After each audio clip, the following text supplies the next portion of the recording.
আসসালামু আলাইকুম। আশা করি সবাই ভালো আছেন। আজকে আবারও চলে এসেছি আপনাদের মাঝে ছোট্ট একটি ভিডিও নিয়ে। আজকের ভিডিওতে আমি আপনাদেরকে দেখানোর চেষ্টা করব এবং জানানোর চেষ্টা করব কিভাবে সঠিক নিয়মে একটি সাইড ওয়াল প্লাস্টার করতে হয়।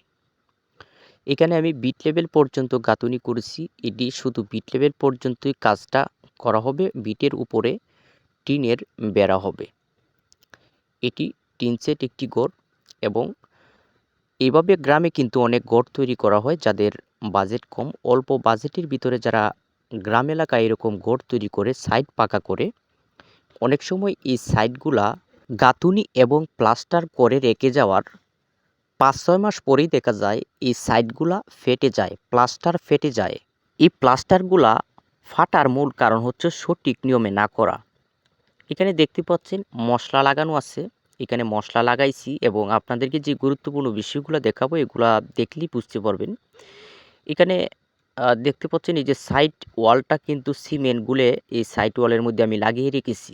আমি ঘন করে সিমেন্ট গুলে আমি সাইড ওয়ালের মধ্যে সম্পূর্ণ চতুর্দিকে আমি লাগিয়ে রেখেছি। অনেক সময় দেখা যায় এই সিমেন্টের যে গুলা অনেকেই কিন্তু দিতে চায় না এবং এই কাজগুলিকে হেলালচি করে, কারণ এই কাজগুলিকে গুরুত্ব দেয় না। গুরুত্ব না দেওয়ার কারণ হচ্ছে অনেক মিস্ত্রি ভাইরা বলে থাকে এটি তো বিল্ডিং হবে না, এটি শুধু সাইট হবে, এটি একভাবে করলেই হলো।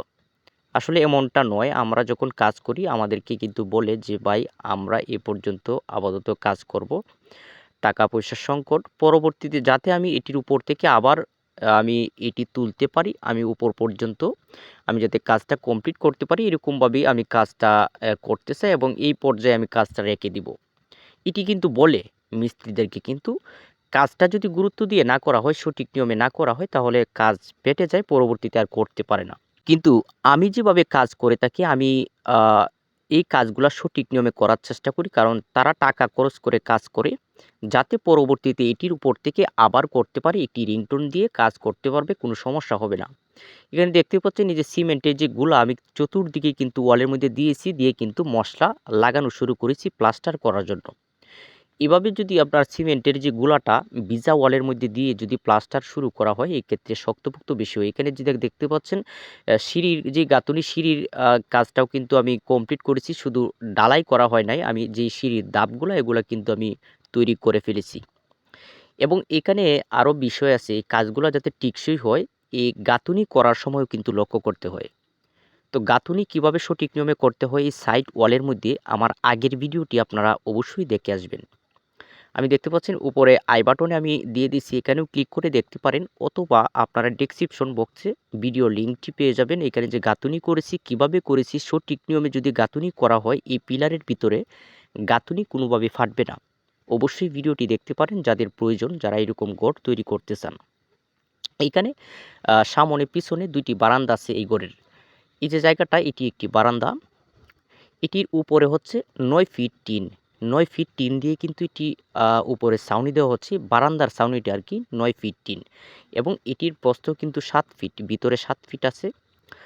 আর এখানে আপনার আমি আপনাদেরকে যে বিষয়টা দেখাবো, মেইন ঘর কতটুক, মেইন ঘর কতটুক এটাও কিন্তু অনেকে জানতে চাইবে। মেইন ঘরের যে প্রস্থ, মেইন ঘরের প্রস্থ হচ্ছে এখানে আপনার এই যে পিলারটা, এটা হচ্ছে মেইন ঘরের যে কোণার পিলারটা।